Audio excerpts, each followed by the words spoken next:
तो पिछले एपिसोड में हमने देखा था राजकुमारी को मारने के झूठे आरोप में दिया जाता है और गद्दार घोषित होने की वजह से लिया को छोड़कर अपने होम टाउन जाना पड़ता है। और अब आगे एपिसोड की शुरुआत में हम देखते हैं रियो बहुत तेजी से अपने होम टाउन के लिए जा रहा होता है कि बीच में एक टाउन मिलता है जहाँ पर वो कुछ देर रुकने के लिए सोचता है।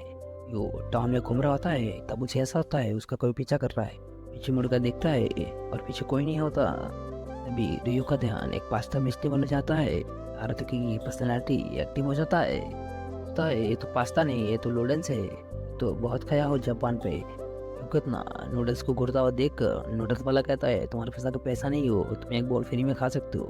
ये सुनकर रियो कहता है मेरे पास पैसा है। ये पर्सनैलिटी भी या क्या नूडल्स खाने के लिए एक्साइट हो जाता है। के बाद रियो एक बॉल नूडल्स ऑर्डर कर लेता है। इस खाने के बाद रियो मन में कहता है मुझे और खाना चाहिए। पास्ता वाले नूडल्स सेलर से कहता है क्या मुझे और नूडल्स दे सकते हो मेरे सफ़र के लिए। के बाद पास्ता वाला कहता है बेटा मेरे पास इतना नहीं है मैं तुम्हारे सफ़र के लिए प्रोवाइड कर सकूँ, सुपरमार्केट में जाकर ले सकती हो। और इसी के साथ हमारा सीन शिफ्ट होता है रियो को जिसकी पर्सनैलिटी पे हार तो है घूम फिर के आखिरकार बिल्डिंग के सामने पहुंच जाता है। जब रियो मॉल के अंदर जाता है गार्डन कहती है आपका हुडी उतार सकते हैं। इस पर रियो हाँ करके अपना हुडी उतारने लगता है।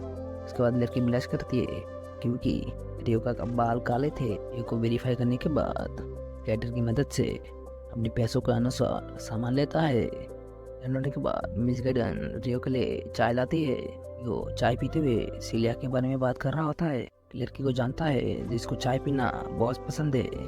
सब बातों के बीच में रियो पूछता है मैं क्या यहाँ से एक लेटर पोस्ट कर सकता हूँ। फिर मिस गार्डन हाँ करती है। उसके बाद रियो हारुतो के नाम पर सिलिया के लिए एक लेटर पोस्ट कर देता है।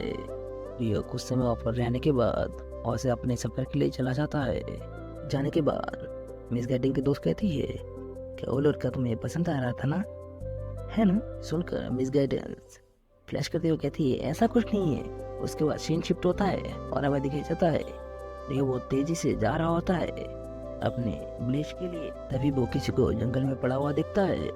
उनको मदद करने के लिए जा ही रहा होता है तभी वो पर्सन जहरीली नीडल से रियो को पहला हमला कर देता है। रियो बच तो जाता है पर वो लिंडल उसको चुप जाता है।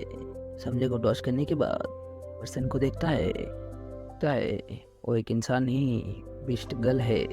और तभी बीस्ट गर्ल रियो को पर हमला कर देता है और तभी रियो और बीस्ट गर्ल के साथ लड़ाई शुरू हो जाता है। यहाँ पर वो बीस्ट गर्ल सोचती है रियो के इंसान होने के बावजूद इतना फास्ट कैसे है कि बीच में रियो अपना स्वॉर्ड को मैदान में रख लेता है। एक बीस्ट गर्ल रियो के ऊपर हमला करने लगता है तभी रियो को एक हाथ से जमीन में पटक देता है तो को कस के पकड़ लेता है और पूछता है तुम्हें किसने भेजा है। और लड़की कुछ भी बोलने के लिए तैयार नहीं होता है। चिल्ला कर अपनी मम्मी को पुकार रही होती है। क्योंकि ऐसा करता हुआ देखकर रियो उसको बेहोश कर देता है।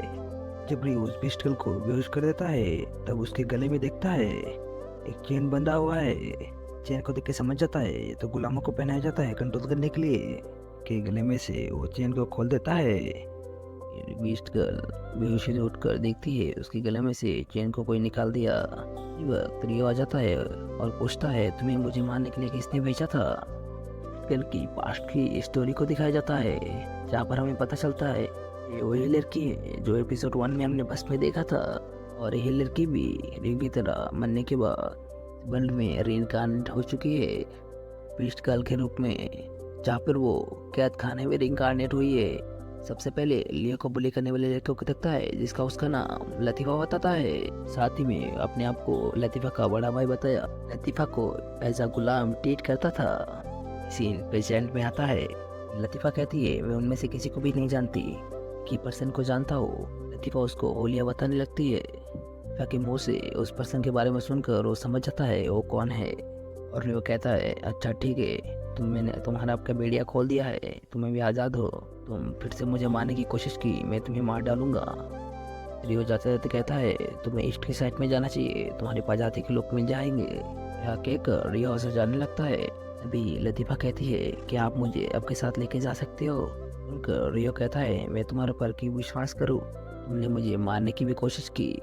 यह सुनकर लतीफ़ा बहुत ही भोलेपन से कहती है आप मेरे गले में ये बेड़िया फिर से बांध दीजिए, मुझे गुलाम बन के रखिए, पर प्लीज़ आप मुझे अपने साथ ले जाइए। सब सुनकर रियो हैरान हो जाता है। तुम मुझ पर इतना विश्वास क्यों कर रही हो? मेरे साथ सफर क्यों करना चाहती हो? लतीफा कहती है, इतने अच्छे से किसी ने बिहेव नहीं किया।